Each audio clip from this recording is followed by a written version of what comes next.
Good evening, everyone. Welcome to the District of Squamish special business meeting for September 30th.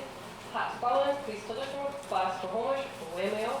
We're meeting tonight on the traditional territory of the Squamish Nation.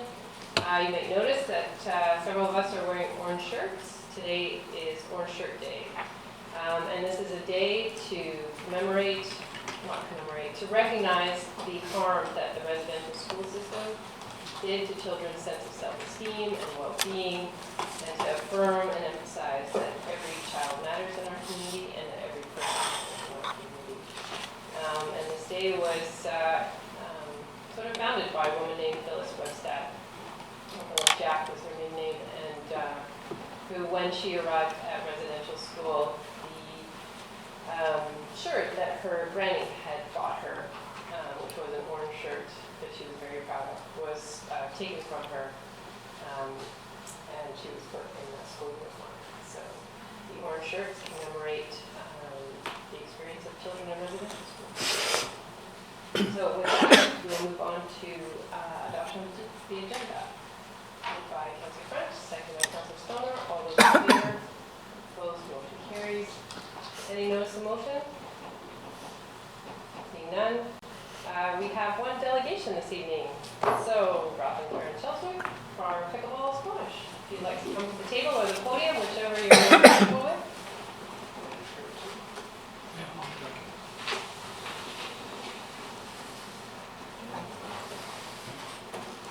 First of all, thank you very much for giving us the opportunity to arrive and be with you this evening. My wife Karen Chelswick and Brian Couture. And some of you might know us from our previous activities. Brian is well known for his activities in logger sports, and a number of you probably know of Karen and I with our activities in junior sailing in Squamish. But tonight we've got a different hat we're wearing. We're pickleballers tonight.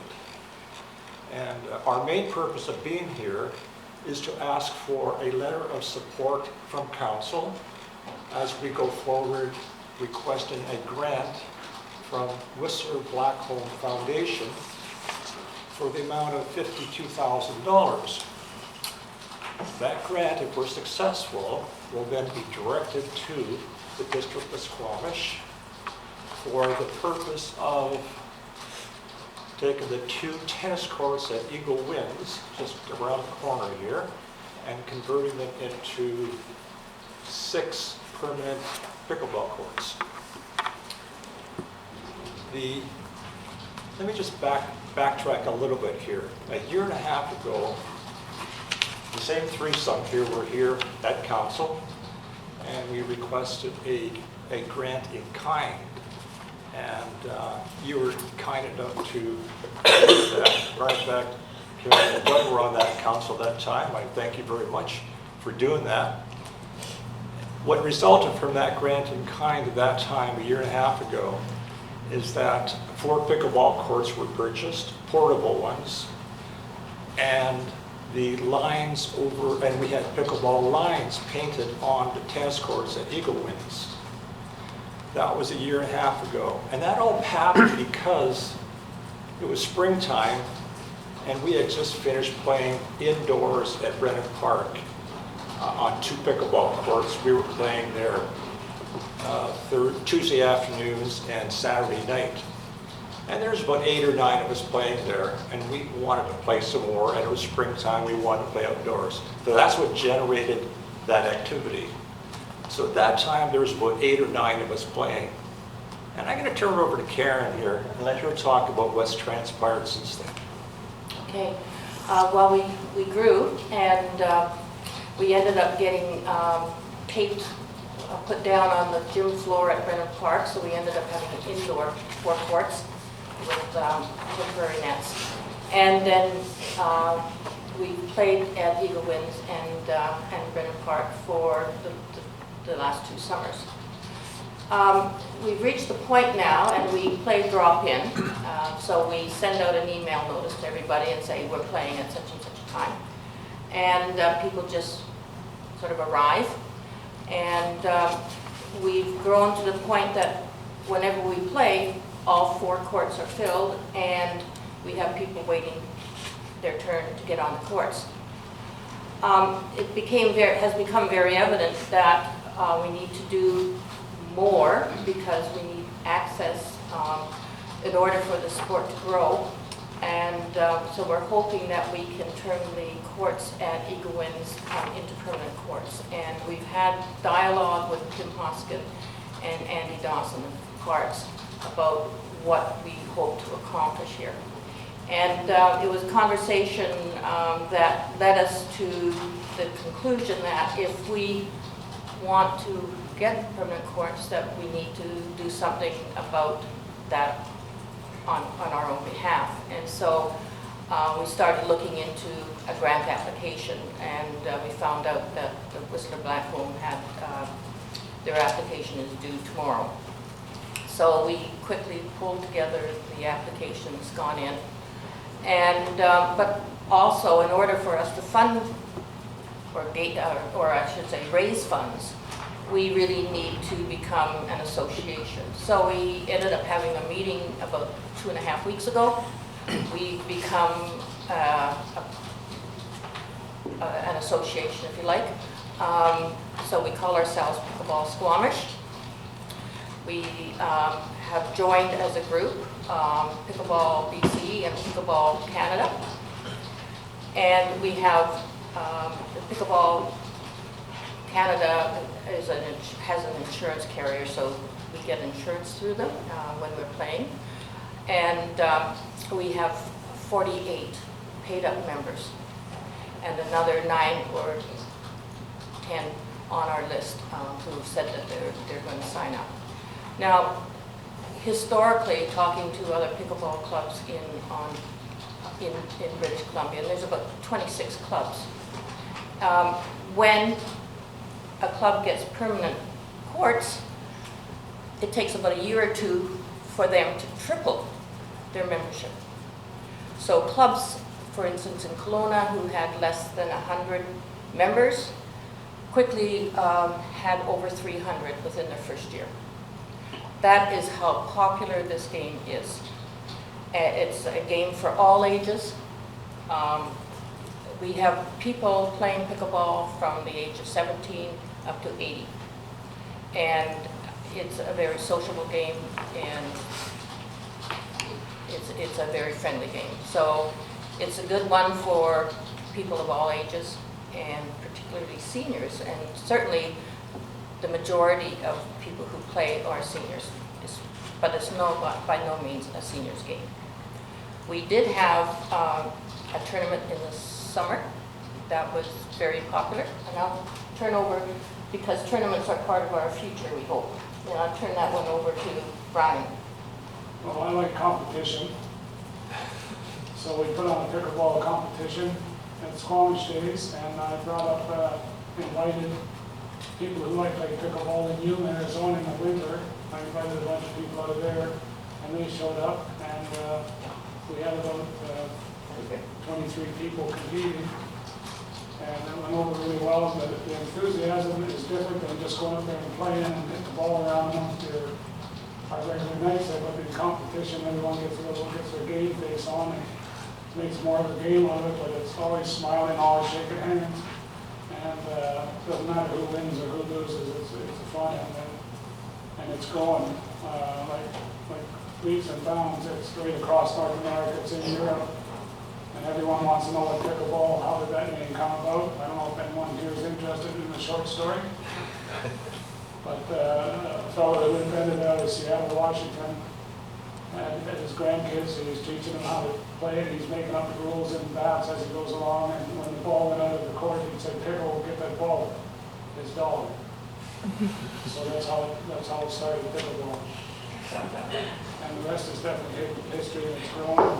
I'd like to put on a bunch of competitions in the Squamish that gets more people up here, like we do in Squamish Days. And Squamish Days is a good venue to put on and to have something different on the weekend. So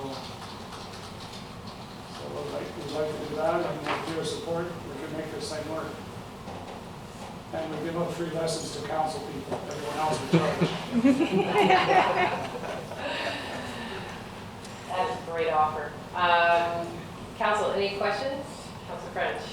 Yeah, I see from the note that we received, it says, seeking funding to convert 2 tennis courts at Eagle Winds to 6 permanent pickleball courts. Does that mean that there would be no more tennis played on those courts? On those courts. It has been very lightly used, and it'll be pickleball, hopefully pickleball dedicated, and of course Brandon Park will be dedicated as well for tennis. There's also the fact that the tennis courts, as they are now, are aligned east-west. So someone is always looking into the sun. So the alignment needs to shift 90 degrees. So we're playing north-south. And that's means taking up those nets. Thank you. So my mom has always been a huge tennis fan, still is, but she's been lately getting very excited about pickleball, so I understand some of the desire for this. But I am, just a little bit worried that if we make this, I guess the better question is staff comfortable that people are okay with losing the tennis courts, or have we done consultation on that? Consultation on these tennis courts? Yeah. Robin, can you speak to that? Because I do believe we have, haven't we? Long ago? Not that I'm This aware is of. like a game of pickleball. I am not aware of any consultation that's taken place. So That the just means answer we is might no. not be aware of it, but I have spoken to the director and Andy about this. I'm aware of it, but I don't know that they've done any consultation with tennis users. The odd time that a tennis player or 2 tennis players showed up, there's been no conflict whatsoever. If they were there first, we would simply wait until they were finished and play our games.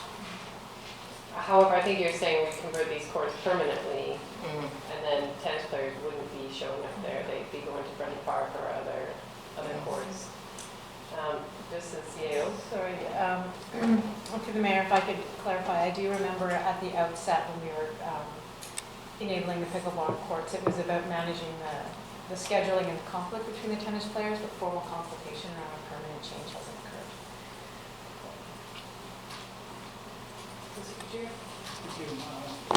I think if we did a survey, we would find that there, just from our experience of being on the courts at Brennan Park and over here at Westlands, there's usually 2 people there on the tennis court and they're hitting the ball back and forth.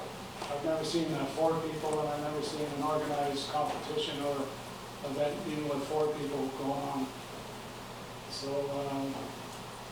where we have the pickleball going, people would say, I see your car down in the pickle court, what's going on there? There's so many people there. Because when we set up and fill our 4 courts and people are waiting, it looks like a lot of people there. And we're trying to get them on the court, but there's not enough there to do it. So I think some council members may feel like we're in a bit of a bind because we don't have a recommendation from staff about how to use this asset, clearly, but we have a request from a community group that feels like they can use this asset even better than it's currently used. And so, does staff have a recommendation on this or thoughts? Or do you just want council to make the call here? I'll put a Mr. motion. Buxton? Sorry. In terms of recommendation, Public Works has put this as a capital budget item into the 2020, so they were going to advance this issue through the budget discussions, if that helps at all. Thank you. Any questions over here? Councilor? Sorry, Mr. Buxton, when you said advance for the budget, the work at those courts specifically for pickleball, like this exact topic, not Yes. work on those courts because they need work in general? Correct, yes. Councilor Stoner? I think Mr. Buxton just answered my question, but I wanted to clarify because you mentioned in your presentation that this would be flow-through funding basically to the district to operate. And as long as that goes in our 2020 budget, then that's okay. Is that correct? Yes. Yeah, thank you. I see another hand over here. Yeah, I think I got answered. My only apprehension is just, even if there's going to be much higher use about pickleball, if we haven't done at least asking people, I think that's when people kind of get agitated. So, and I understand there's time constraints, so can we provide a letter of support? And then if further conversations show there's some sudden big issue, we can back off or? Do some consultation? Well, I don't know what that looks You put that as part of a motion. That's a motion, I'll move. Well, you've got to say the motion out Yeah, loud, Councillor sure. French, because I don't think our minute taker caught that. Yeah. So the motion would be that we send a letter of support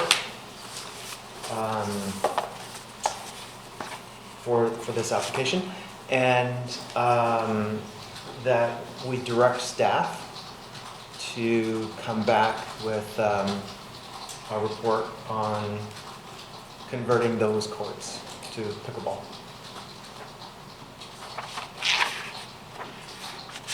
That includes some community engagement. Please, yes. Is there a seconder for that motion? Councillor Race.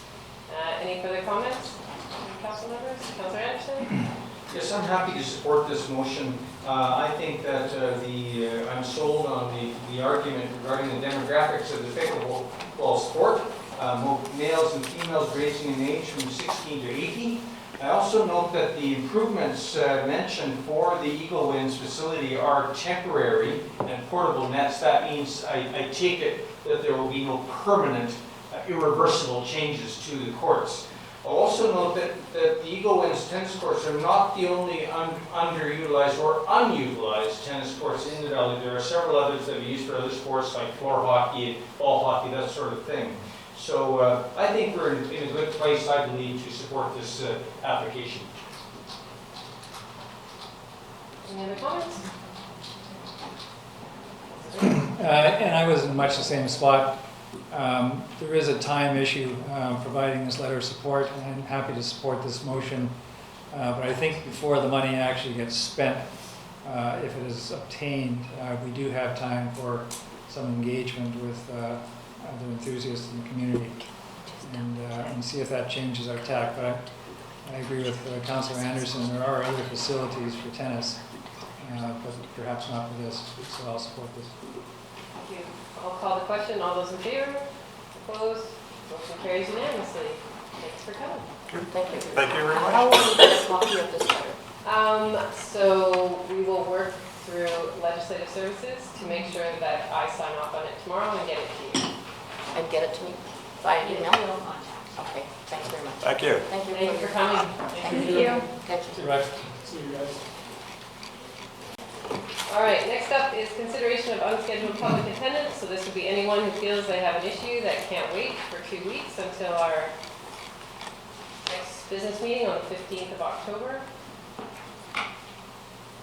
Please come forward. So this is your opportunity to convince council that you should be heard tonight. So not to make your case, but tell us why you want to speak and what it's about. So you just need to come to the podium and state your name and why you think we should hear your... My name's Andy Green. I live in the Highlands, and I'm concerned that the process which is happening with the short-term rental situation in Squamish is in the recommendation for a strict and basically decision to recommend shutting the short-term rental system down in Squamish.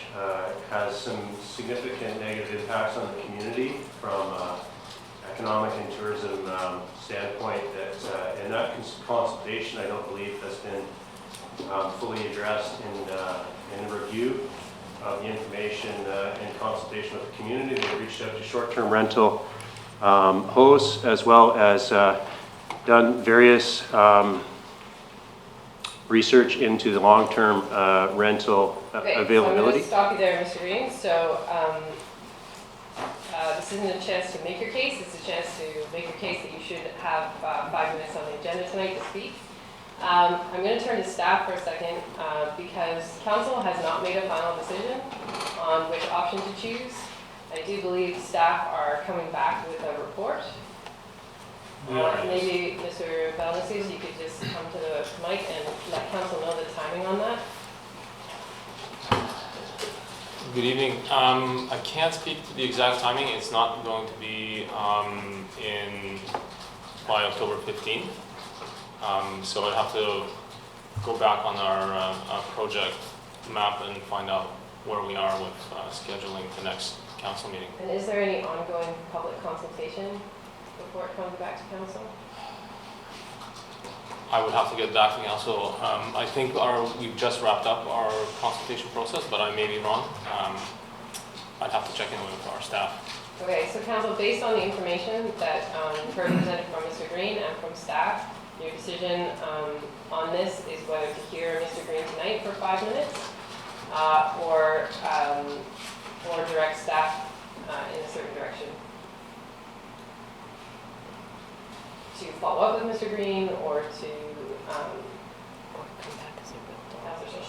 I will move that staff follow up with Mr. Green as part of the ongoing process to determine the best route for short-term rentals.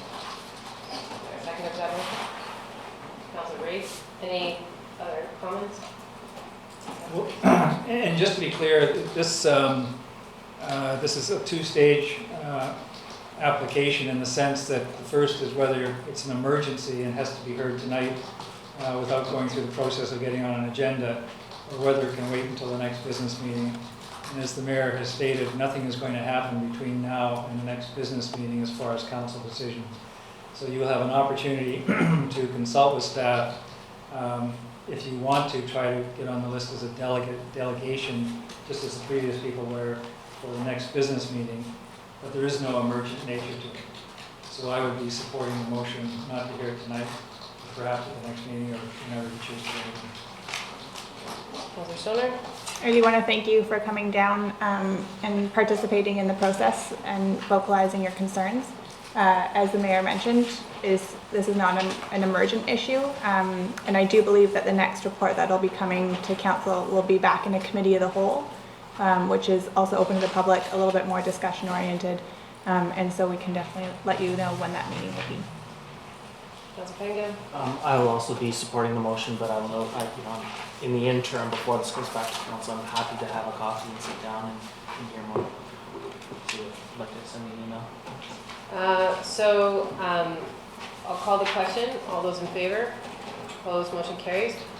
Maybe I can ask you, Mr. Valnices, to get Mr. Green's contact information and have our staff that are working on this project follow up with them.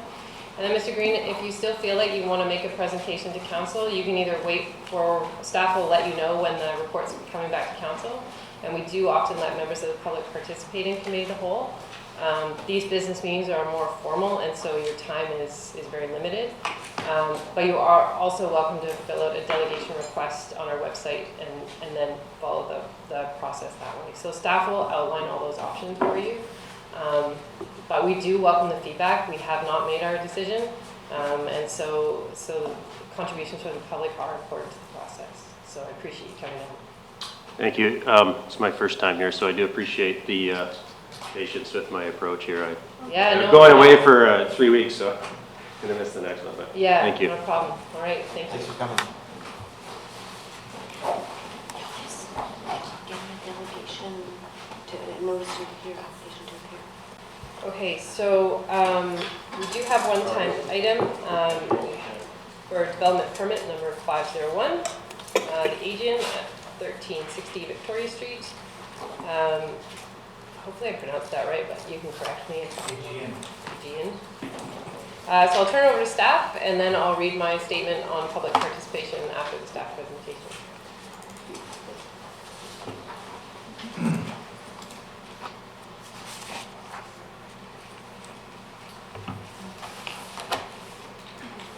Thank you. Good evening, Mayor and Council. My name is Jessie Fletcher. I'm a planner with the Community Planning Department. Tonight I'm presenting a development permit application for property located at 1360 Victoria Street, downtown Squamish, for council consideration. Development permit 501 includes one variance. Before I begin, I would just like to verbally correct one mistake in the report. The park adjacent to the development is incorrectly identified as Junction Park. Where Junction Park is mentioned, it should be Stanley Clark Park. 1360 Victoria Street is located in the downtown commercial core. The site is a corner lot fronting 2nd Avenue and Victoria Street with a lane providing access directly to the east. The site is vacant and has been used informally as a parking lot for the Chieftain Hotel. The site is adjacent to the Squamish Hotel to the west across 2nd Avenue, the Oasis Hostel to the south, and the Cornerstone Commercial Office Building to the east across the lane. The site is Zone C4, as are all adjacent properties. Some nearby properties are zoned Assembly P2 or P3. The OCP land use is Downtown Commercial Center, and it is in a flood hazard area. This is a commercial office residential development. The development offers commercial and retail units on the ground floor and office space on the 2nd floor. The bylaw requires that C4 developments provide a minimum of 20% of the gross floor area as employment space.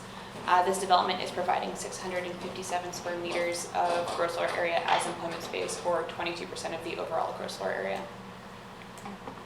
There are 32 residential units located on the 4 top stories. The primary residential lobby and 2nd-story office entrance is off of 2nd Avenue with a canopy and facade feature, while a 2nd residential exit stair is located on Victoria Street. Development Permit Area 3, Universal Guidelines, and Development Permit Area 5, Downtown Commercial apply to this development. These are included in your report package tonight as Appendix A. Commercial space is set back from the property line, providing an expanded and animated pedestrian space at the sidewalk. Simulated cedar siding is provided for the soffits, which tie into the accents throughout the building facade. Windows and frames are inset with a reveal, providing depth. The primary exterior cladding material of high-pressure laminate plank, board, formed concrete, cedar, both real where permitted and simulated where not, and metal roofers. Overhead weather protection is articulated and provides for visual interest. Building steps back and projects out in various locations, responding to the adjacent context. The on-site landscaping includes an outdoor amenity space at the 3rd story, which provides some relief to the massing and creates a unique gathering space for future residents. This space is adjacent to the required indoor amenity space, lessening its potential impacts on adjacent residential units. Outdoor seating is provided along the commercial spaces to create some informal plaza space. Live roof plantings have been included on the 3rd and 6th story. This is the site plan, and it shows the layout at grade. There are 2 entries to parking, one to the 1st level and a separate entry to the 2nd level, both off of the lane. Staff note that the access to the 2nd story is narrower than is typically seen. Traffic in and out is managed through traffic lighting and convex mirrors. The district does not have guidelines for 2nd-story parkade parking, but the applicant provided a supplemental design guidelines from the City of Vancouver. The development is exceeding what would be considered a minimum requirement for this number of parking spaces, and staff have accepted their solution. Only 60 stalls are located on the 2nd story. There are 41 bicycle stalls located in a secure bike room located in the 1st story parking area. This provides secure bicycle parking for both commercial units and residential units. To meet ADP recommendations, a hose bib for a bike wash station will be included. Additional bicycle parking stalls are located within individual units, recognizing that some residents feel that in-unit bicycle parking is more secure than shared bicycle parking. The streetscape is required to be upgraded to planting street trees and streetlights as per the subdivision and development control bylaw downtown streetscape standards. Staff note that Victoria Street is currently undergoing a redesign, which is why that area is grayed out on the side of the plans. The future of Victoria Street is envisioned to be more plaza-like and pedestrian-oriented in nature. Parking is enclosed and located on 2 stories with 2 separate entrances. 3 parking spaces are located at grade along the lane, as well as 4 motorcycle spaces. All residential units have 1 parking space as per the zoning bylaw, including 2 accessible spaces. Electric vehicle charging stations and infrastructure are provided to meet the bylaw requirement, and all required bike parking is being provided, and the applicant is maximizing the cash and lieu provisions for commercial spaces. The proposal largely conforms to the zoning requirements with the exception of the following variance. The applicant proposes to reduce the number of on-site loading bays from 2 to 0. Instead, the applicant is proposing that a loading bay be located on 2nd Avenue. Staff are supportive of the proposed variance based on the following rationale. Laneways are typically a desirable place to perform the majority of loading. However, this particular laneway is limited in both length as it comes to a dead end at Stan Clark Park with no dedicated turnaround, and width in that it is narrower than an ideal laneway. Victoria Street is undergoing a redesign and is envisioned to be a more pedestrian-focused area. Any loading that would occur in this lane would be required to back out onto the pedestrian-focused area, as there is limited space to turn around in the lane, and this could pose a hazard. There's also a significant... Can I just, you're talking about painting the loading zone on Victoria Street? Yes. This Oh, sorry, I meant second. picture says second. I think I misspoke. It's proposed on second. It is proposed on second, where the lane comes out onto Victoria. Okay, so there's an error in the report because it says painted on Victoria Street, but all the pictures say second. So it's second. Yes. And then finally, there is a significant lack of on-street loading in the downtown. Staff have heard from several drivers who struggle to find appropriate places to park when delivering packages and goods. By locating loading bays on-street, multiple developments will benefit from them. The application was presented to advisory design panel on April 18, 2019. The applicant received a B, which meant that advisory design panel supports the development permit in general and would like the applicant to resolve their recommendations with staff. Some key recommendations and their resolutions are detailed in your report this evening. Some key changes are highlighted on the screen and include the addition of a signalized system to manage access to the second-story parkade, an expanded bike parking facility and bike wash, darker treatment of the laneway, and increased lighting to pedestrian paths, a hydro wrap, and increased plantings on the 3rd and 6th story. District and legislative processes were followed for this application and no comments were received. Staff did speak with 2 concerned neighbors and their representatives. The first concern was regarding congestion in the lane, followed by a request to reconnect the lane through Stan Clark Park. Staff indicated that there were no plans to reestablish the lane through the park, and it was referred to real estate. The second concern is regarding protecting 2 oak trees and 1 cherry tree whose drip lines are on 1360 Victoria and the adjacent property. Staff have indicated that a tree permit will be required as part of the development. If the developer is unable to protect the trees, they will need to provide tree replacement offsite as compensation. Because these trees are offsite, it is outside the scope of the DP, but will be captured in the servicing agreement. Staff recommend that Council approve development permit 501, subject to the following conditions: bonding for on-site landscaping, the provision of cash in lieu in place of providing 9 commercial parking spaces to be placed in the alternative forms of transportation reserve fund, registration of a flood covenant, and that the development permit 501 include variance to section 42 of the zoning bylaw. Thank you.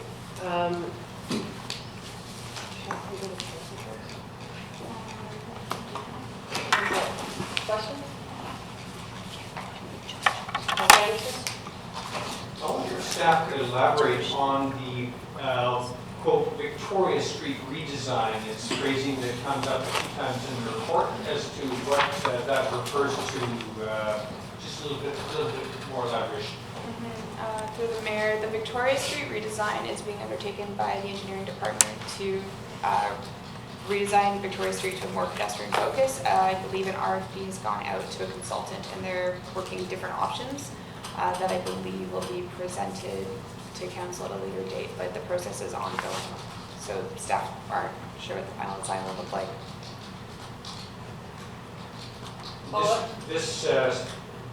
These sections of the Victoria Street that would be come under this redesign process, what would they be? Those 2 blocks between 3rd and Cleveland or back to Lower Lane?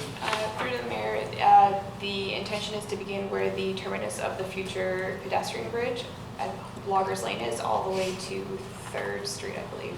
Thank you. Councilor Stoner? Under the DP guidelines 38.5B, public view corridors, says prior to completion of a comprehensive downtown view corridor study, significant development applications for new buildings should provide a view impact study, and that it meets the guidelines because the view corridor is illustrated in architectural plans. But I didn't see those in the package anywhere. Can you? So they weren't, through the mayor, they weren't labeled as such, but they did provide renderings from different areas to see the views through Victoria and through down second towards what staff would consider significant landscape features. And as reviewed with the advisory design panel, they were satisfied with that at this point. If they... Council can't see the view study? No, the view study was included as sort of as the renderings included in your architectural package. They weren't labeled as a view study, but they did show what the view impacts were to the adjacent landscape. Do you have a page number? You can see the impacts on page 5. 37 and 38 of your package. 37?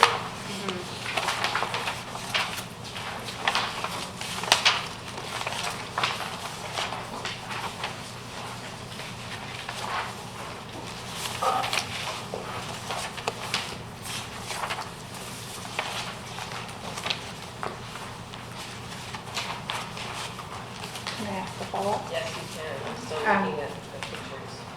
So, and that is typically sufficient of what we get from a view corridor study? Through the mayor, this is the first application of these specific guidelines to a development permit, and through a discussion with staff at this time that it met the guidelines and that it represented what was there and showed us from different viewpoints what the impact was. So I see the one on page 5. Is there another one from a different angle? Or from further away, perhaps? Through the mayor, I don't believe there are any from further away.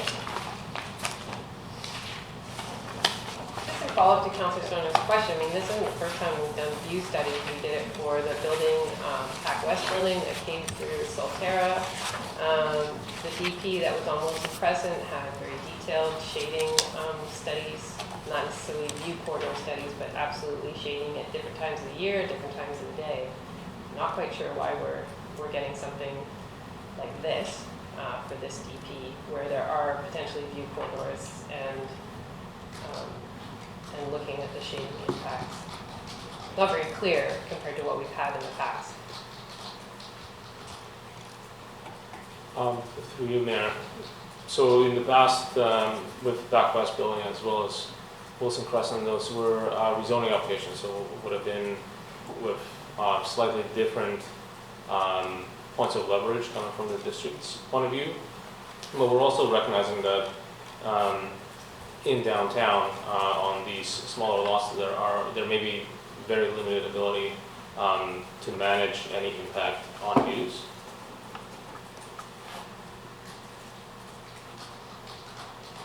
Well, am I incorrect in saying that actually where you put the massing and how you step the massing back actually has a big impact on views? Yes, it does. However, I'm not sure if our development permit area guidelines directly speak to how to manage that in terms of the view study. What was the part you quoted? I just switched the page. Hold on. Page 28. It says, so there's 2 sections. 38.5 is development in the downtown area should preserve or enhance views to the surrounding natural features, particularly from public open spaces, privately owned public open space, and where possible, private business patios or key windows. And B says, prior to the completion of a comprehensive downtown view corridor study, significant development applications for new buildings 9.0 meters or higher should provide a view impact study.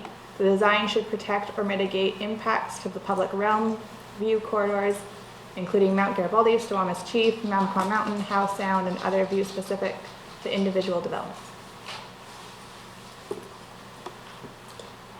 So in response to that, what I could offer is that there are no, other than the streetscape, there are no public realm facilities around that intersection or a prominent patio. So with Back West building, one of the concerns was making sure that the views from the a restaurant patio were protected because it was one of the prominent patios in the district. We don't have quite the same level of importance around this corner at this time, but it's not to say that it won't be in the future. But if I'm standing in Stan Clark Park looking backwards towards Mamport or Apple,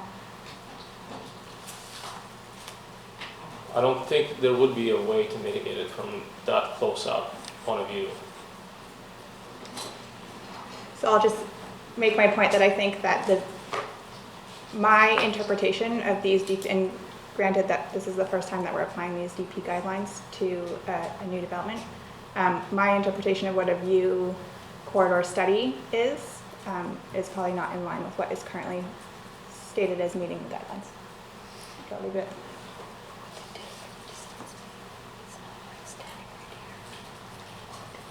Any other questions on this side? Councilor Craig, Yeah, and back to you, Mr. Anderson. somewhat related, can you just remind me of what our authority is when, if we feel that guidelines aren't met? There are a few that you have called out as not being met, and you say that staff is supporting them. Is that at this point mostly for our information, or do we have some discretion given that there are some guidelines currently not met? Through you, Mayor, the council does have discretion when they consider that guideline is not being met. Some guidelines have to have a strong rationale in order to state that a guideline is not being met when it could be. So it is not the answer is not very clear with development guidelines. They're supposed to be guidelines. However, there are cases where a development, would be not meeting a guideline by choice rather than by what is permitted in the zone, for instance. I guess the ones that jumped out at me were on some of the energy efficiency, and in particular around cooling and shading and so on, and just coming out of UBCN, while we talk about climate and where things are. I guess I do have some apprehension about what sort of buildings we're putting up, recognizing we expect them to be up for a long time. Is there a specific guideline that you're? I think 36.18A and D are both identified as ones that have not been met or somewhat met, but at this point staff are supporting that, the fact that they're not met. I'm just trying to figure out where I sit on that. Councilor Anderson? An issue that's raised in the advisory design panel minutes is continuous weather protection along both 2nd Avenue and Victoria Avenue. I just wanted to confirm my interpretation of the renderings and the plans that it is the case that weather protection, that rain cover, is continuous through the entirety of both of those sides. There is, through your mayor, continuous weather protection on both sides. It does dip in on 2nd for a small portion to add a design element. ADP was split on whether or not that was supportable.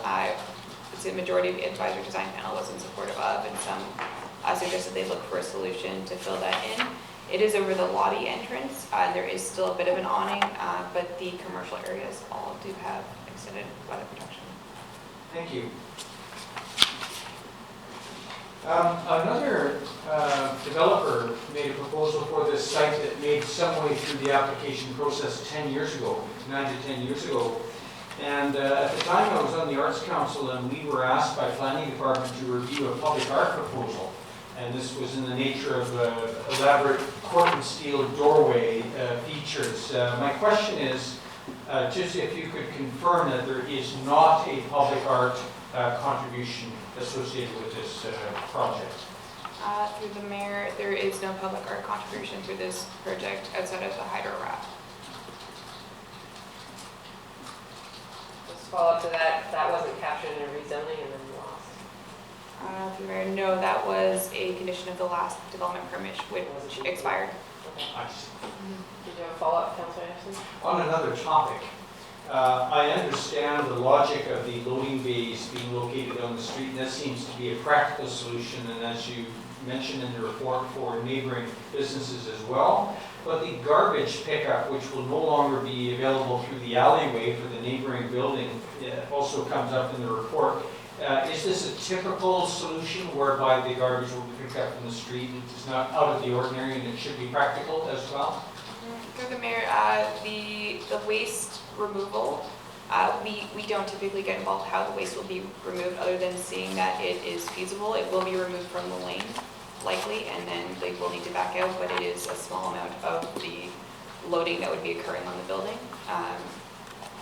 The waste room does make more sense in the lane as it is not a public facing feature of the building.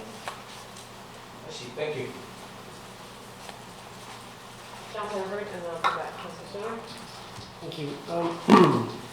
My question's around the outdoors open space, common areas, amenity space, so 36.14 D. And this is where the outdoor amenity space should include areas with overhead weather protection to enable functional use of the site in the rain. And this doesn't meet the guideline, but staff supportive due to the indoor amenity space.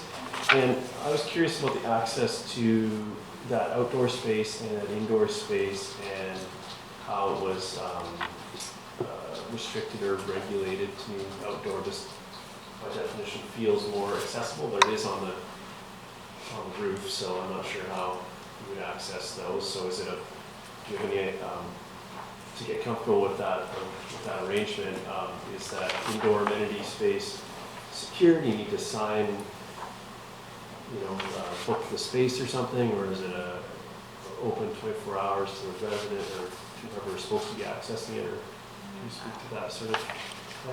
Through the mayor, I can and I can't, and then that's something that's sort of outside the scope of the development permit. How it's regulated when the development is finished would be up to the strata. So it would be outside of sort of where we have an ability to regulate. I'm inclined to have more covered space in any open area because it does rain a lot. So that one was another one where I wasn't sure that it was met but supported, and to me the access to that inner space really sort of decides whether that's supported or how much weight to give that. So okay. Thank you. Councilor Stoner, I want to put myself on this. I also want to clarify something that's in the staff report with regards to the bicycle parking stalls. So it says 41 Class A bicycle parking stalls are provided. 2 of these stalls are for employment, and the majority of them will be for residential units. So I'm just curious if, so they're just proposing 2 bike stalls for all of the employment space? Through the mayor, that's all that's required as per the zoning bylaw. So it is required as a proportion of 500 square meters of employment space. So they would only require 2. There seems to have been a discussion around the statutory right-of-way for the corner versus giving it over to the commercial unit. And there seems to be some disagreement about whether that is the right thing to do. Now, staff in the report have seemed to justify not putting a right-of-way across that because of the plan for Victoria Street, but I'm not quite sure how those 2 things are related. So through your mayor, in conversation with the advisory design panel, again, there was discussion about whether or not that should be secured as public space. One of the concerns is if you do secure that as public space, it does limit the future uses. So there may not be an opportunity to serve alcohol in that space if a bar was to move in there, for example.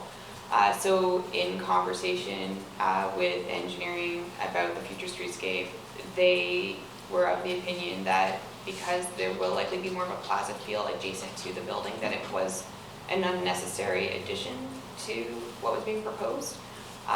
Though there was some disagreement at first, we came around to that.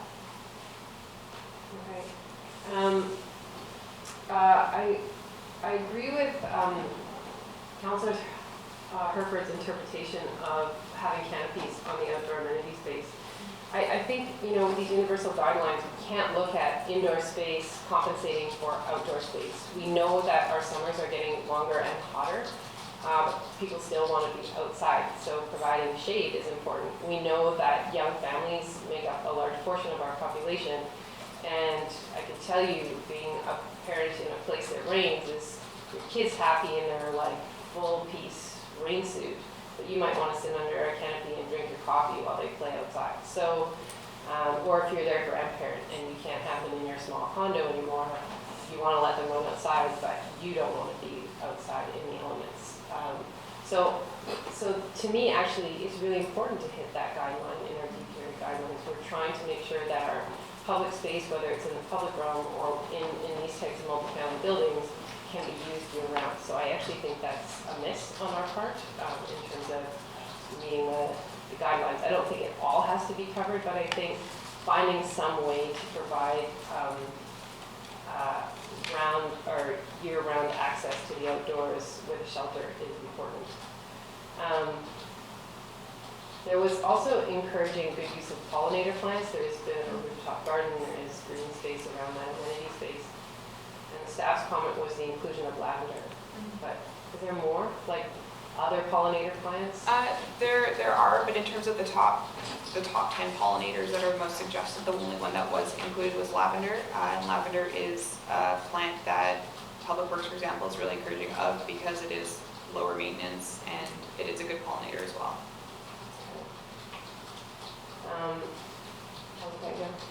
Yeah, just on the, come back to the public right away, is there a reason why we couldn't or wouldn't require that, the registration of that right away now, and then when the streetscape is completed and maybe we do decide a bar is more appropriate, we could relinquish that right away at that point in time? Yeah, yes, we could. I think, however, the only reason why we could was because there is a loading day variance involved here. This particular guideline reads more of a voluntary because it is essentially requiring a public access right away over private property. So normally we would only take those if there's some sort of discretional decision from council. All of you look confused. So you're suggesting that that is our goal, but we can't necessarily achieve that goal unless there is a variance. Is that Yes, which in this case there is a variance. Internal staff discussions, we arrived at a conclusion that it may not be necessary.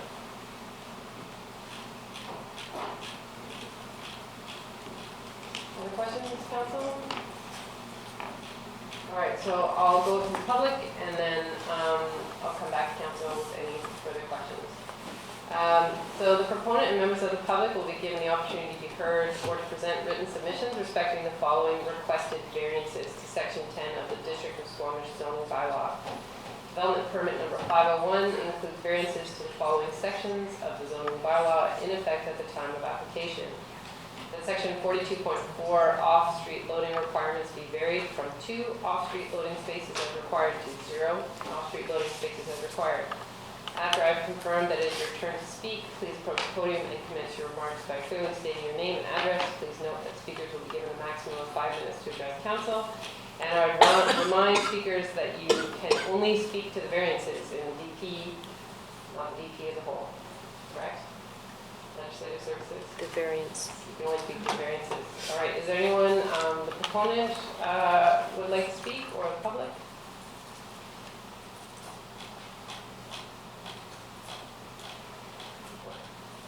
Is this on the variances for the off-street parking or off-street loading? No. Unfortunately, I can't let you speak then. Council, back to you with any questions?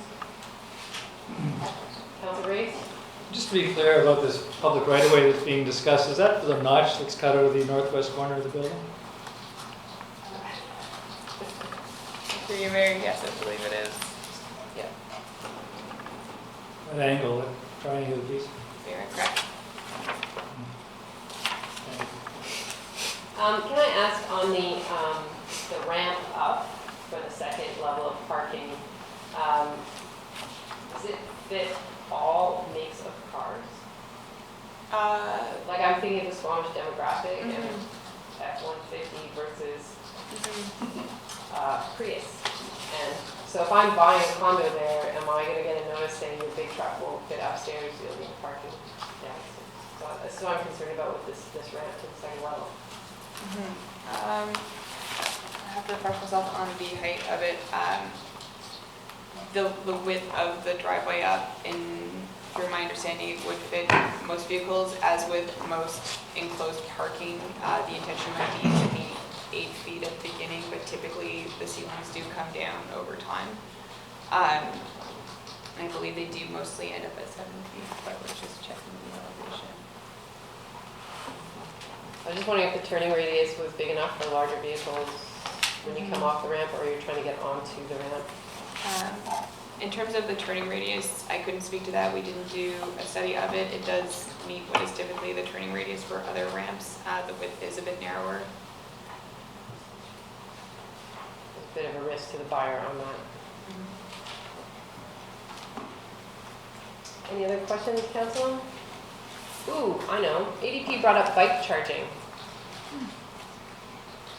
Where would we have to put that in our bylaws or DP area guidelines? Where would that go?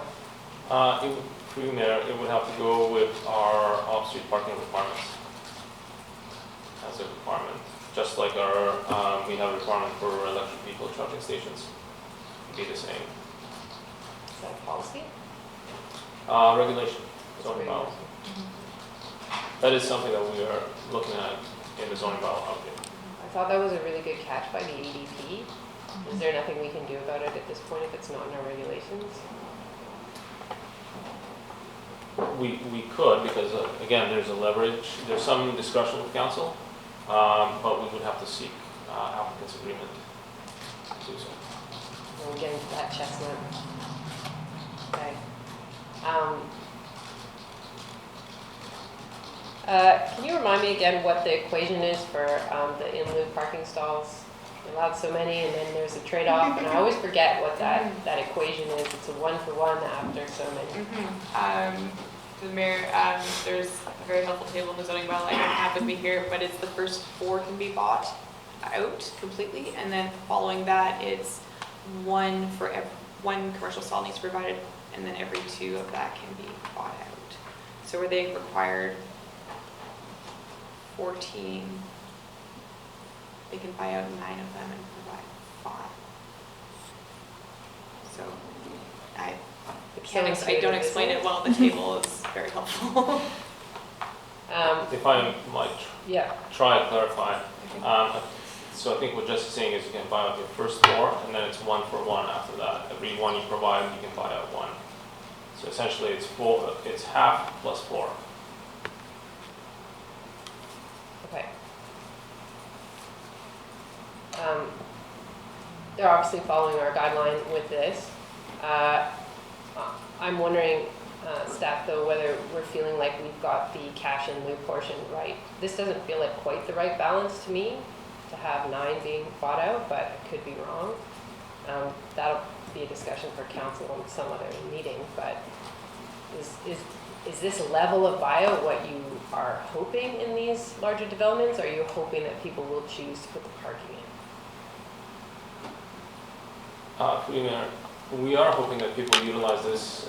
It is a provision that's been designed specifically for downtown, because we've seen other developments come through, and we know when developments kind of reach a breaking point.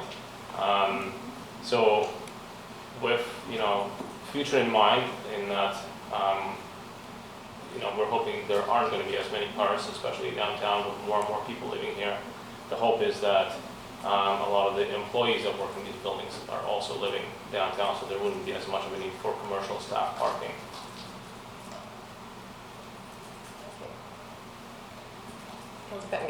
So, do we have the? I guess I have some discomfort cumulatively with the guidelines not met, even though they do have some staff support. If we're comfortable with the variance, but we think not enough of the guidelines have been met, do we have the ability to send it back to staff for a little bit more work?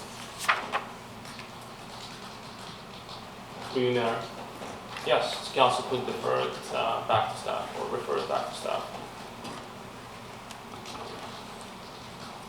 On page 12 of your drawings, there is a deck. This is the level 6 plan. Seems to be surrounded by sort of a green roof planting, but I couldn't tell from the drawings whose deck that is.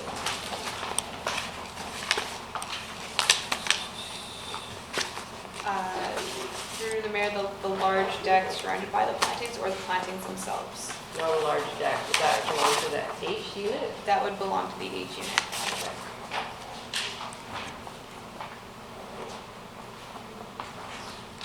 And when you say green roof in the report, is that's the portion?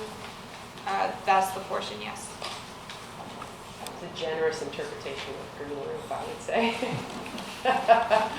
It's like a tiny portion of the roof overall.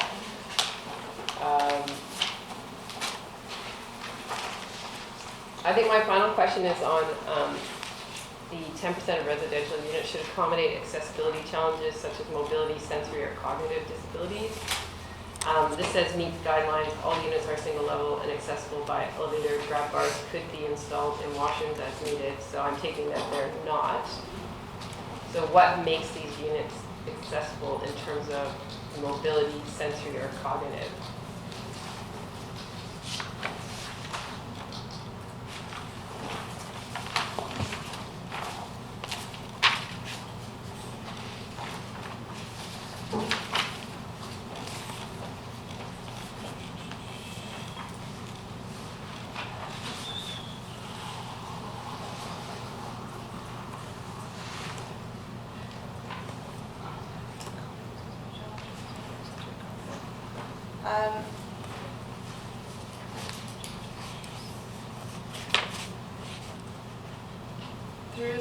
Through the mayor, so my recollection of this guideline in that when we went to advisory design panel, the recommendation to make them more accessible was the doors on the washrooms, which should be sliding as opposed to the rear entry, and that was the only in-unit thing that was brought up at that point, so staff took that recommendation and didn't look into it more. Beyond that, what the applicant has provided in staff's best knowledge meets the guideline. That they are adaptable, but they may not be fully accessible as per the guidelines. It's interesting, and please don't take this the wrong way. These are new DPA guidelines, so we're all getting used to them as a council and how to interpret them and how staff are interpreting them. So there are a lot of questions here, but it's not criticism. I'm just really curious. We've got language in here around mobility, sensory, and cognitive. And I have no idea what best practice would look like around sensory or cognitive disabilities, but it's in our DPA guidelines, and so I didn't see it discussed in the ADP minutes. But if we're going to put things like that in, and we want 10% of the residential unit should accommodate those kinds of differences, it would just be interesting to see the ADP actually grapple with that. And how they would be introduced into a unit. I don't know how a unit would look differently for someone who was blind or deaf or was severely autistic. I have no idea. So I can see we're taking care of the physical aspect of it, but I can't see anywhere in this on how, or in the EDP minutes on how we're addressing the other things listed. So I was curious about that. That's what I go. Yeah, I just actually had a note about a related question in terms of, I take it then we don't have any sort of specific expectations around counter heights, cabinet heights, door widths, or pathways, if you have an island in your kitchen, how wide it is around the island or anything like that? Through the mayor, with the DPA guidelines, one of the big limitations is we don't have control over what the inside does look like at the end of the day. So it's tough to review and enforce those things at the DP stage, though they are in the guidelines. I would agree. DPA guidelines mainly focus on the exterior of the building. So it's something that we're going to have to look at and see whether it's something that maybe we can define a little better, or maybe it's something that doesn't belong in the guidelines. All right. So council, any more questions about the variance requested around the off-street loading? Any questions in general? Councilor Hurd? This off-street loading, I understand having the accessibility for a delivery truck to park there and quickly distribute the packages. I'm a little concerned that we're sort of compounding the issue of the in lieu parking and taking what is effectively, that looks like maybe 2 stalls and turning them into loading. And how did those 2 things interplay in this decision to support this? Through the mayor, in review of this on-street loading space is approximately 1.5 parking spaces. We do often hear about the need for on-street loading, and we also heard a lot of nearby residents talk about the congestion in the lane. So it felt like an okay trade-off, especially in that this area of the downtown we are prioritizing pedestrian traffic and bicycle traffic, and that it seemed like a just trade-off.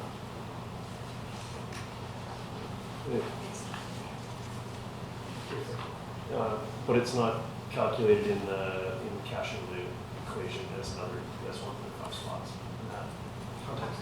Through the mayor, because it's an on-street loading space and not off-street, it's not considered in the cash in lieu or as part of their parking calculations. But maybe should be. Okay, I'll just go out to the public again, or the proponent, if anyone wants to comment on the variance to section 42.4 from 2 off-street loading spaces to 0 off-street loading spaces.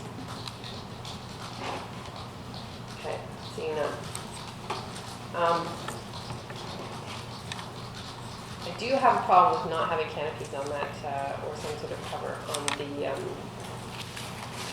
amenity space. I feel like that's a guideline we should be following. So what is our option if there's enough of us that feel that way? Through there, I think there's 2 options here. One is to refer the application back to staff.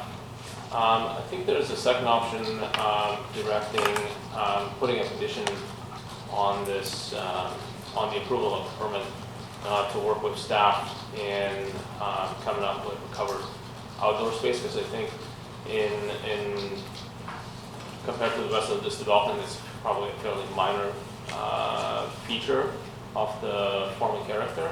So I think that this could be done after council's review, and we could follow up after the development permit has been issued to bring back the drawings to council and to kind of show what happened. So in my mind, there would be those 2 options. Okay. Are there any other DP area guidelines that people feel haven't been met? Councilor Stoner? I'm still not comfortable with 38.5B with the public view corridor. Councilor Pettengill?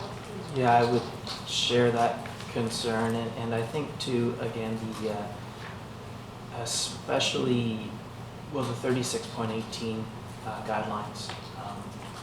Again, given where we're headed. Can you read that one out? 3618 energy efficiency, so 3618A and D.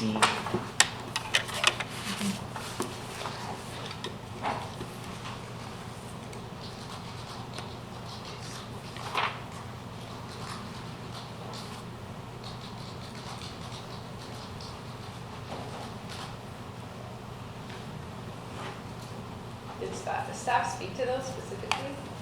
About why they're supported at this point in time?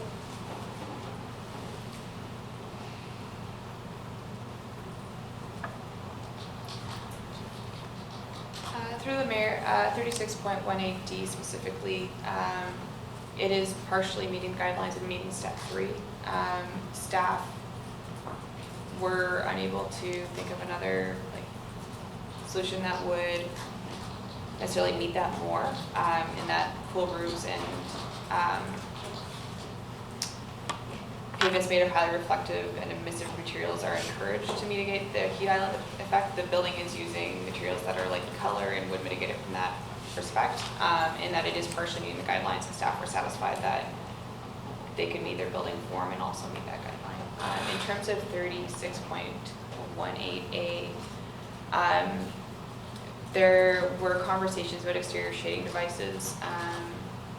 There are fixed awnings at the main floor, but it's not in staff's. The application of the guideline is challenging in this perspective. I don't have a better answer than that at this point. Councilor Bingham? Well, I guess I would just, again, for me, it's sort of these guidelines we've identified as not being met cumulatively, so I don't know what I'm ready to say one of these by itself is necessarily a deal breaker, but I'm hoping if this does go back to staff, these are some things that people can look at and have a look at what comes back.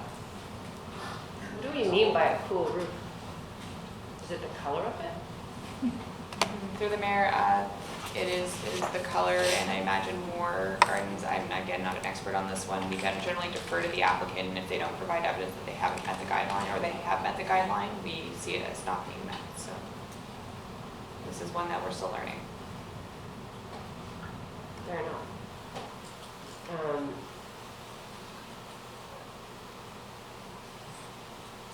Councilor Stone? It has to do with the higher solar reflectance of the material being used. Pardon? It has to do with the higher solar reflectance of the material that's used. So both color and material. Councilor Herford? Thank you. I think this kind of goes with the view corridors. In this case, it's sort of the view of the sun, the light penetration, which is 38.6.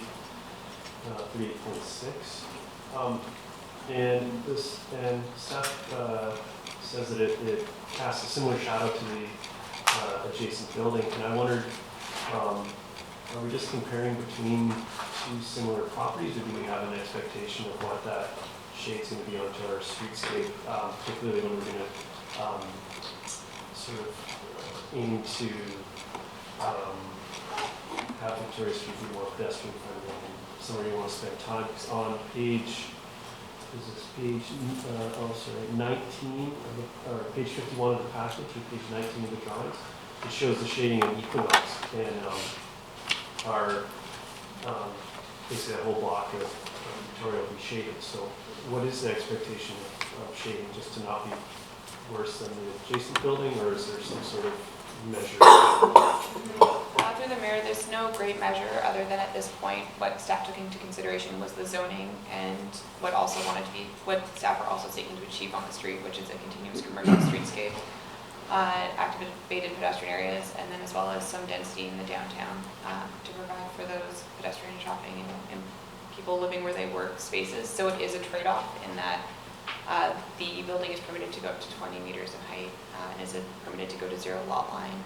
The adjacent building casts similar shadows, so it was meeting an expectation that was already there. So in terms of what ability there would be to regulate shadows without also, it's a trade-off in those different guidelines.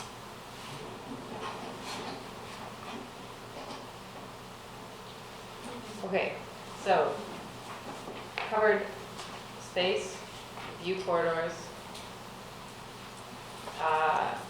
DHG related items in 36.18.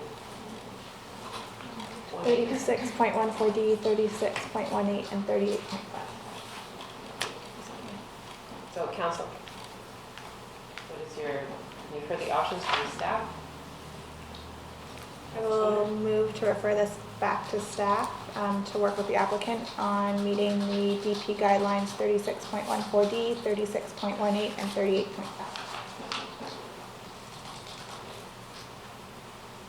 Did you catch those numbers? Can you repeat those? Yeah, 36.14D, 30s. And can you outline? Yeah. Sorry. That's all right. So 36.14 is open outdoor open space, common areas, and amenity space. So the overhead weather protection is D. 36.18 energy efficiency. And 38.5 public view corridors.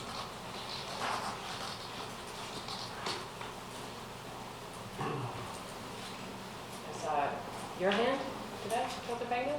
And then Councillor Hurd? Hasn't been seconded. Are you adding to this list? I was going to test the room on that, yeah. So 3811B. Which one? 3811B, privately owned public space, and registering the right of way. I should rather have it and give it up later if it makes sense than not have it and not be able to have it. I'm not sure I support that one. Is there one you want to add? Yeah, and it actually ties to the variance that we were discussing, that we set out to discuss here. And that's I'm having a hard time with I see the benefit of moving the loading. I just think that costing at 1.5 parking spots should go into the consideration of this whole cash in lieu. I don't know that the regulation speaks to that, but we're buying out a large chunk of the required parking and getting a variance on these required loading bays that's costing us 1.5 spots on the street. So I think that's inclusive, needs to be considered inclusive. I don't know how to capture that in what we suggestions, but that part feels like. Is that something we can consider, Mr. Valenzuela, or does that have to be referred to our off-street parking regulations? I would certainly encourage to have more of a policy discussion around this. On the one hand, it is also going to be a public loading space, so it won't be just for the benefit of this development, although it will take probably most of that benefit. But it will be likely beneficial to other commercial users around that area as a loading space. But certainly I think it's problematic to tie the cash and lieu with on-street parking provision. You can certainly bring the off-street parking regulation back to council for discussion. But I think Director Plan is correct. It is refusing a regulatory item wasn't a requirement of the proponent at this stage. But you make a case. That makes sense. I just want to test council on the last one that Councilor Pettengill put in around the right-of-way. Is there anybody that would not want that in there? Is there anybody else that does want that in there? I see the logic. You put that in, so we've got 2. No. Councilor Hurd? I don't think in this situation the space that is being considered is. There's 4 no's, I'm a no for no. So leave that one out. Okay. So we're referring back to staff with 36.14D, 36.18, and 38.5, or public view corridor study. So that's put forward by Councillor Stoner, seconded by Councillor Anderson. Councillor Stoner, any comments? Yeah. I want to thank staff and the proponent for working through this. This is, as we've all talked about, the first time that we've used these DP area guidelines, and I think we're all starting to work through them. I do think the ones that we've pulled are really critical for our long-term planning of the downtown core. And as we continue to see these sorts of developments come forward, these are some of the key issues, particularly on the view corridors from my front, that we need clear understanding of what the impacts are of the decisions that we're making. So those are the reasons why I pulled them, not questioning of staff's ability to meet them. It's just clarifying between everybody who's working through this what it is that we mean by those guidelines. Councillor Anderson, then Councillor French, and then Councillor Reid. Yes, I know that each of the items that we're pointing to for further consideration are also touched on to some degree by the advisory design plan, with the exception of view corridors. I also look forward in future to a discussion of parking regulation in downtown and parking policy at a future occasion, sooner rather than later. Hold that motion. Councillor French. Thank you. When I first looked through all of the material associated with this project, I liked it. I thought it looked like a good project. And I think by sending it back to staff, for a little more tweaking on these issues, a good project will become a great project. So I'll support the motion and I look forward to seeing what comes back to us. Councilor Rice. Thank you. I'm not going to support this motion. Frankly, I kind of like this proposal and like the imaginative architecture. I like some of the color schemes. I like the design of the sidewalk area and pulling back to one of those commercial areas. I know that a right-of-way is no longer part of the motion, but to me, it's one of those instances where a right-of-way would not be necessary. Those are wide sidewalks. And what you do is, I think, as staff mentioned, is you kind of hobble the commercial area that's adjacent to it and restrict what they might do. And a patio that serves wine, for example, might be a perfectly acceptable and desirable thing for that area. And so I don't think there's any need for the district to take right-of-ways in those circumstances, especially when you have these wide sidewalks. And I take the point about the energy comments and so forth, but the other one is the view profile, and there certainly isn't a study, and I appreciate that the guidelines call for a study, but I think a lot of this really relates to the zoning decision, and we zone a 6-story building. We have a certain FAR, so there's going to be a certain site coverage. There's 0 lot lines. The reality is we're never going to be able to look through it. That's just it. In certain parts of the downtown area, we have required setbacks from the street on Cleveland Avenue, for example, and we did that to kind of open up the street a little bit and not have kind of a canyon effect. We haven't done that with this area. We have zoned, in effect, a building that could be contained in most of that envelope, and so we have to accept that that's going to block views. And the way I read the guideline is that it's actually public realm viewscapes, and to me that's the roadways. It's not through private property.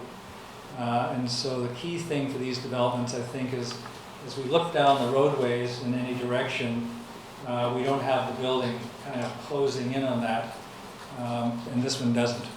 So I think that for me this would have been fine. I will make another comment about the parking though, and I understand that the developer is adhering to existing policy. I think there's going to come a point, and I think we're getting there pretty quickly, where cash in lieu is not going to make it unless we've got a solid plan as a district to provide some other parking options. All we're doing is just going to sort of contribute to downtown congestion that's already at certain times becoming quite critical. And I think we will either have to force developers to put more parking on site, commercial as well as residential, and I know that can be an issue, or we as a district are going to have to start moving ahead on some other options for downtown parking. So I don't want to burden this proponent with that. It's not their fault that we are a little slow moving along that path. I'll just leave it at that comment. Whether $15,000 per lot is enough in today's market, that's another discussion, certainly. But I think the practice of being able to buy off-site or cash in lieu is something that I think we're going to have to start examining in view of our future plans. So anyway, all in all, I am not going to support this resolution. Thank you, Councilor Rice. Any other comments? Councilor Herbert? Thank you. Overall, I do like this project, and similar to Councillor French, I expect it to come back and be stronger by putting through this, going back and work on these few items that we've come up with. And if the DP requires a study of the view corridor, that can be, we talk about massing and stepping things back and understanding that. We don't have in the drawings that are provided, we don't have the perspective enough from all the correct angles to be able to properly assess that. So I don't feel like I have enough in that particular area. And I do look forward to the downtown being more walkable, livable, workable space, and I'm interested to see how that affects the pressures on parking. So let's see as we go forward. I'll be supporting this, and I think the public view corridors is a big one for me. You know, I hear from a lot of people concerned about how we're going up. I think it is our intent, you know, we need to densify, so there is going to be some obstruction, but I think we do need to be very thoughtful about how we manage that as best as possible. And 38.5A actually speaks to views from public open spaces, privately owned public space, and where possible, private business patio or key window. So it's not just from public realm. And so I think this, I'm looking forward to see how we can improve that section particularly. Thank you. I'll support the motion. I think that this is a really lovely building. I like the creative massing and where there were step backs, and I thought it was a very thoughtful design for this corner. I still question our wisdom of trying to combine commercial and second floor and commercial and residential in one building. I hope we can revisit that in our zoning bylaw. I'm not as concerned about the view corridors, given the C4 zoning puts the building right to the lot line, but I think if our guidelines require it, it should be presented to council so that they can view that. I do think that having the canopy on the amenity space so that it can be used year-round is important, and certainly I don't think it is optional anymore on the energy efficiency pieces to partially meet the guideline in the day and age that we're living in. So I think those energy efficiency pieces were put there for a reason, and I think proponents really need to meet those to the best of their ability, which probably means that council has some learning to do about what these materials look like and do, but I think proponents need to make sure they're bringing those forward. Overall, I think it's a good project, and I'm looking forward to members of council bringing forward a motion after we pass this one on the off-street parking regulation. But I actually think this one works for where it is located, and that it will be a very walkable destination for people living downtown. So with that, I'll call the question. All those in favor? Opposed? Councilor Grace opposes. Motion carries. Councilor Anderson, Councilor Herford, do either of you want to put forward a motion?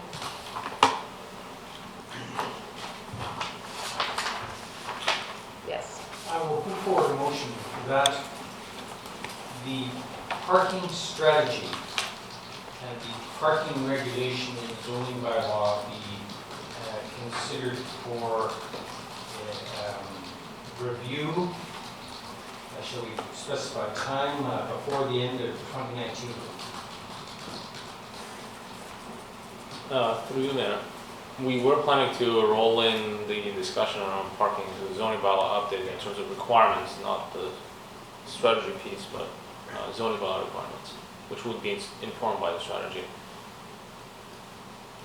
Can you separate maybe? That is our discussion tonight was about the off-street parking regulations, which would be part of the zoning bylaw. If I could just interpret the planning director's comment, that is that the zoning bylaw review will be informed by the present parking strategy. I guess what I'd like to do is to put forward a motion that we review the parking strategy.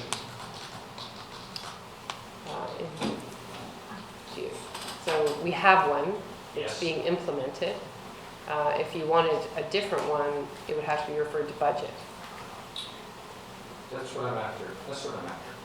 Right. So there's maybe two motions here. So why don't I do the first one, is that we bring back the off-street parking regulations as part of the zoning bylaw rewrite and revisit both the payment in lieu, using street loading areas instead of on-site loading areas. I think are the two things specifically. Yes. Okay. I'll second that. Seconded by Councilor Schmidt. That we bring back the off-street parking regulation for review as part of the zoning bylaw rewrite. In particular, considering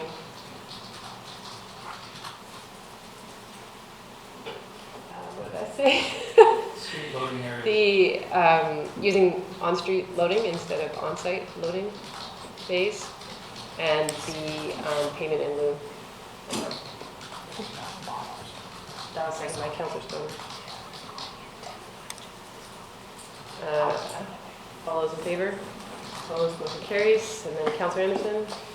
I'd be happy to bring this back in our budget discussions, if that might be an option, to suggest a line item in the budget to address the parking strategy document during the next year. Is there a seconder for that motion? Okay.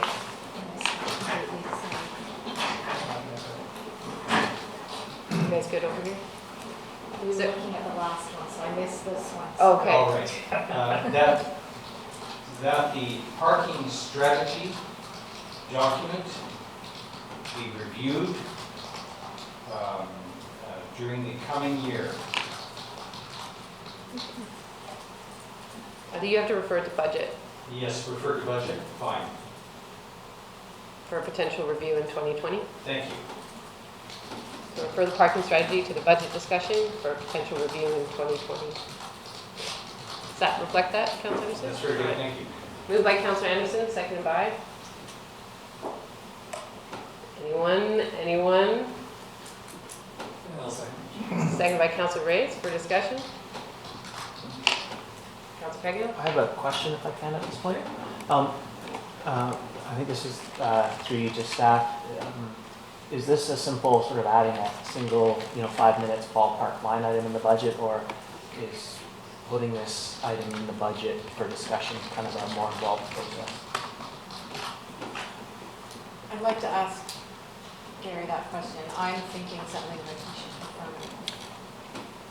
I guess putting in the budget is a relatively straightforward endeavour, provided I know what that review wants to accomplish. Is it a complete rewrite? Is it a tweak? In which case that might be able to be done internally without budget. If I had a scope of understanding what the review entails. Okay, you know what? We should refer this to committee of the whole for a brief discussion first. Yeah, Would that be helpful? there is the next part of the parking strategy, that element is coming back. It will be before the end of the year, which discusses parkade locations, cash in lieu. So that issue is coming back in front of council before the end of the year anyway. So it may... Is there a particular aspect of the parking strategy that won't be covered by that report, Councillor Anderson? There may be, but I'm happy to discuss this at a committee. I have, following our discussion earlier during this year, during our strategic plan discussions, I've made a list of things where I think the parking strategy, the world has changed a little bit since that document. New issues have arisen. So I think that tweaking is, I'm fine with that approach to it, but I think that there are some gaps in that strategy document. Some things that we would now look at again. So, do you want to pull your motion? The fee in lieu. Right. So the parkade aspect and the fee in lieu Yes. is what's coming back to us. We can include some broader discussion as part of that discussion. It's coming to committee of the whole. I have no doubt that that's what will happen. Yeah. All right. Do you want to pull your motion and we'll wait till that report comes back? That's fine. Yes, Okay. thank you. Yes. And the seconder is fine with that. Okay, thank you. Thank you, staff. Okay. Next up is adoption. District of Squamish zoning bylaw number 2200, 2011, amendment bylaw, 1585 Eagle Room Drive, number 2549, 2019.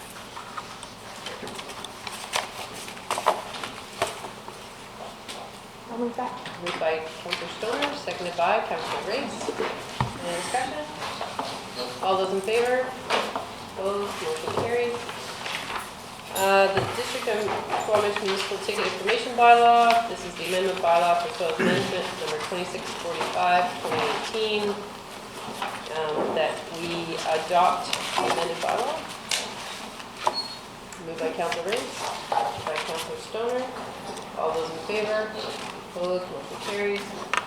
And aligned with that is adoption of District of Squamish Notice Enforcement Bylaw, amendment bylaw, soils management number 2647, 2018. Moved by Council Pengil, second by Council French. All those in favor? Opposed? Motion carries. District of Squamish Building Bylaw number 1822, 2004. This will be the amendment we made recently to the Energy Step Code applicability for 2684-2019. Moved by Council Richard, second by Council French. All those in favor? Opposed? Motion carries. And finally, the District of Squamish Frontage and Sidewalk Maintenance Bylaw, formerly known as the Bogart. Moved by Councillor French, second by Councillor Stoner. All those in favor? Opposed? Motion carries. Okay, another staff report. Motion to waive fees for development permit number 472. This is the seniors rental development permit number 472.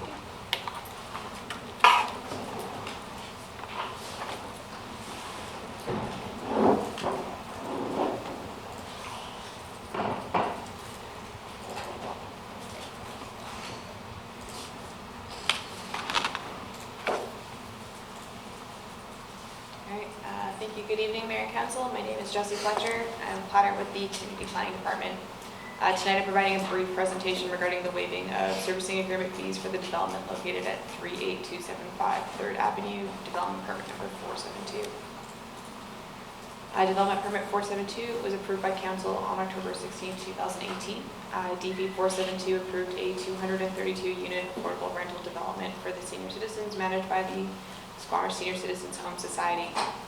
DP 472 included motions to waive both the development permit fees and building permit fees, but staff did not include a motion to waive servicing agreement fees at that time. Development cost charges do not apply to this development because the housing agreement is registered on title. The fee and charges bylaw has a mechanism by which council can waive, reduce, or refund fees for a not-for-profit society. It requires that council pass a motion waiving the fees. The applicant has already paid $2,500 of the servicing agreement, as there was no motion to waive servicing agreement fees at the time of application. An additional $578 is estimated to be due when the servicing agreement is issued. Staff recommend that the district refund the servicing agreement fees for the seniors rental development permit in the amount of $2,500, and that they waive any additional servicing agreement fees in accordance with Schedule 6, Section 6.10 of the District of Squamish Fees and Charges Bylaw. Thank you. Staff, any questions? Not staff, council? Oh my goodness, gotta get over this head cold. Council, any questions for staff? All right, seeing none. Council Race, move staff recommendation, second by Council Stoner. All those in favor? Opposed? Motion carries. Thank you. Okay, we have our consent agenda. There are minutes here. There are letters here. You will see again that they are divided, the letters, into received for information, and the correspondence has been referred to staff. Anything that needs to be pulled, Councilor? Councilor Pengil. The minutes for September 17th. Regular business meeting, committee of the whole, or special? Regular business meeting. Thank you. So we'll pull that and we will deal with it in item 13. Any correspondence? Okay, seeing none, we will motion to move the consent agenda without the regular business meeting minutes from September 17th. Moved by Councilor Rickford, second by Councilor Anderson. All those in favor? Opposed? Motion carries. Correspondence, action requested. The letter from D. Anderson around the safety of cyclists be referred to the Director of Engineering for consideration and response. Will be moved by Councilor Stoner, seconded by Councilor Pengil. All those in favor? Opposed? Motion carries. And that the email from Penny McNutt on the safety of bike and walk lanes, specifically related to speed, especially on the corridor trail, that this be referred to the Director of Engineering for consideration and response. Moved by Councilor French, seconded by Councilor Race. All those in favor? Opposed? Motion carries. Recommendation. We have a recommendation from Committee of the Whole minutes, September 17th. single-use items reduction bylaw, that council provide feedback to staff, and proceed with scenario A regarding plastic bags as described in the report submitted by the Community Planning and Infrastructure Department dated September 17th. And that council approve the staff recommendation regarding plastic straws as described in the report submitted by the Community Planning and Infrastructure Department dated September 17th. Moved by Councillor Stone, seconded by Councillor French. Any discussion? I think that after this discussion happened, there was an unfortunate headline saying that plastic bags will remain. I think the intention of council, though I wasn't at the meeting, and reflecting back on the conversation, has always been intended to reduce single-use items. That includes plastics. Our letter to the province is being submitted tomorrow, along with 29 other municipalities, 28 other municipalities, because we see the province could take a good lead on that. And one of the recommendations in that letter is to give municipalities the power to regulate single-use plastics. So our intention, I think, remains to get rid of these items as a whole, but we also, I think, want to be very careful that we're not moving people's behavior off to other single-use items that are just as unsustainable. So I think that's an important distinction, and I'm happy to support this motion. I didn't support this last time, and I'm going to stick with that. I do appreciate where we're going. I thought last time that we could go stronger, and I would like to take a stronger stand against single use, but I do appreciate that we are headed generally in the right direction, notwithstanding my vote. Any other comments? I'll call the question. All those in favor? Opposed? Councillor Pettengill opposes. Motion carries. The minutes that you pulled from September 17th, is there an error or omission that you want to take care of? Yeah, I wanted to propose a correction to item 12A3, strike of support and her, so that it would read that council direct the mayor to send a letter outlining concerns regarding bed unit thresholds and other thresholds to the Environmental Assessment Office based on feedback from council. Thank you. Okay. That is moved by Councillor Pettengill, seconded by Councillor Stoner. So that's approving the minutes with the correction. Approving the minutes with the correction. Yes, you read my mind. All those in favor? Opposed? Motion carries. Okay, we have minutes from Smoke Bluffs Park Select Committee for September 12th. Moved by Councillor Anderson, seconded by Councillor Stoner. All those in favor? Opposed? Motion carries. There's a recommendation that we install 2 urine diverting compostable toilets in a location to be determined, but that suits septic needs, and that would be considered in the 2020 budget discussion. Councillor. I looked at that, so is that a motion really that we refer that to the budget discussion? Councillor Anderson, were you at that meeting? It's not thrown in their own budget. Yes. That's a request for discussion. It's not part of the capital plan for that part. Staff has not put that in as a capital ask in 2020.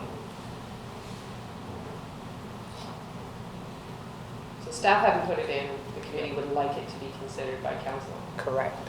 Okay. But it's not deemed to be a staff priority at this point. It's unaffordable in our opinion. Okay. Councillor Anderson? I will just state briefly that the topic is one of public health concerns within the park. And this is the main emphasis behind the proposal that we have here. And I wasn't trying to sort of advocate one way or the other on it. I just want to be clear that I think it says 2020 budget discussion, so my expectation is that that issue would be referred to the 2020 budget discussion, and the motion would read accordingly. Yes, that's our interpretation. It's kind of a strange, sorry to interrupt, go on. Go ahead. Well, it's sort of a strange motion because when I hear your description of this discussion, Councillor Anderson, you said really it was about public health. Yes. And so I'm surprised that it's such a specific motion, because the committee might have had better luck just saying that we would like public health issues addressed in the 2020 budget. I mean, there's cheaper ways than this to do it. But the committee seems sort of, this motion would say that they're stuck on getting compostable toilets, which are very expensive to install. There may be cheaper alternatives. So do you think the committee generally is stuck on having compostable toilets, or can they be just toilets? There was a fair bit of discussion on toilet facility options, and these are, the committee is certainly open to receive them, and there's different experience that was shared. But when I read this, and I'm not an expert on these different facility types, but diverting there are different types of compostable toilets, and there are less expensive and more expensive. What I suggest is that it might have more explicitly referred to this, that this be referred to the 2020 budget discussion, rather than appearing as a title there. So can we, from a legislative perspective, can we change this motion? Can we pass a different one? Because I don't want to commit to, if I pass this, it sounds like I'm committing to 2 compostable toilets. I would recommend that you refer the motion from the Smoke Buff Committee motion to the 2020 budget discussions. Okay. All right, Council, so this is to refer the motion from the September 12th Smoke Buff Park Committee from September 12th to the 2020 budget discussion. We won't make mention of the specifics. I'll move that, seconded by Councillor Stoner. All those in favor?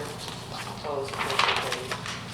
And then the 2020 meeting schedule be set for January, March, May, the summer walkthrough in September on the first Thursday of the month where possible.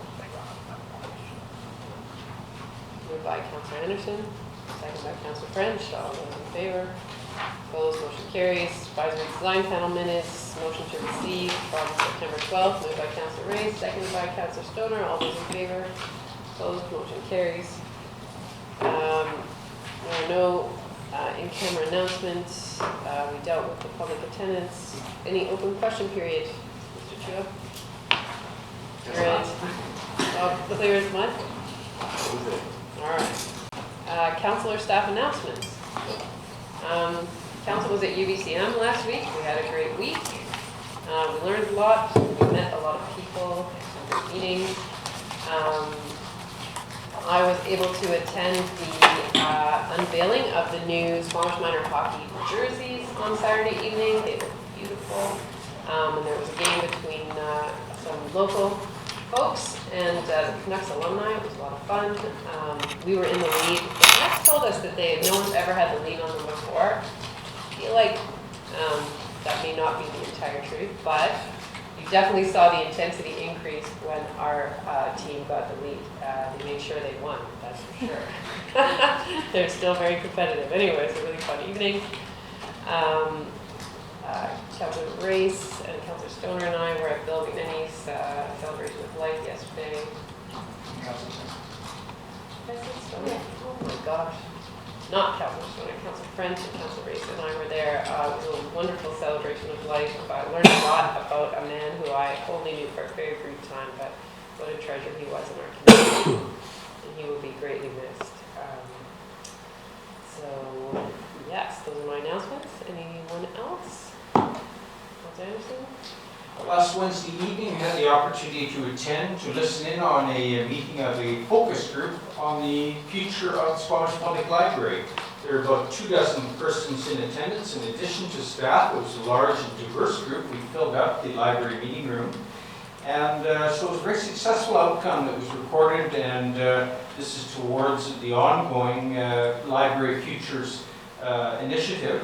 And I should point out that the public survey is still open for a couple of weeks yet for anybody interested. Easy to find on the net under Squamish Public Library or District of Squamish. And we might also mention that the Squamish Public Library was featured in a film, BC Public Libraries 2020, and this film was a short film made possible by the BC Public Library partners, but happened to feature our local library and some of its users, including members of the Squamish Nation community. Anyone else? I attended on Saturday, September the 21st, an open house and I think it was 20th anniversary celebration, might be 25, of the Tai Chi organization in Squamish. It was enlightening, peaceful. There was a great deal of harmony at the event, great cake. It was a great event, and congratulations to the Tai Chi folks for their long-term stay in Squamish. Glad you're able to attend that. Squamish River Watershed Society hosted Rivers Day in Aegean Park in Ballycliffe on Sunday the 22nd. I didn't make it. It was pouring rain. Hopefully it went off without a hitch. Did you happen to be able to go, Councillor Anderson? Yes, there was, between the spells of rain, lots of families there, the young children enjoying the McNaughton Park, and lots of discussions around the educational booths. Councillor Peggo. So yeah, I had an incredible time at UBCM. I'm not really a mingler, so there's a lot of forced mingling, and I found my way through that and actually really enjoyed the conversations, and it's reminded about how important it is to get a different perspective from around the province, because we do exist in a provincial context and it has a big impact on what we do here, and so it was really, really great. And just remind everyone, there is an open EAO feedback until October 7th on the EA process as a whole, but also on the reviewable projects regulation. In Squamish, we're still working with these processes, and I think lots of people have feedback, and it's worth putting it in. 2 weeks ago now, I attended Squamish Can. They hosted an event about active recycling, probably not a great title. But it was a really fantastic event where I think a lot of council was there talking about cycling in Squamish and the infrastructure and opportunities, so that was really good.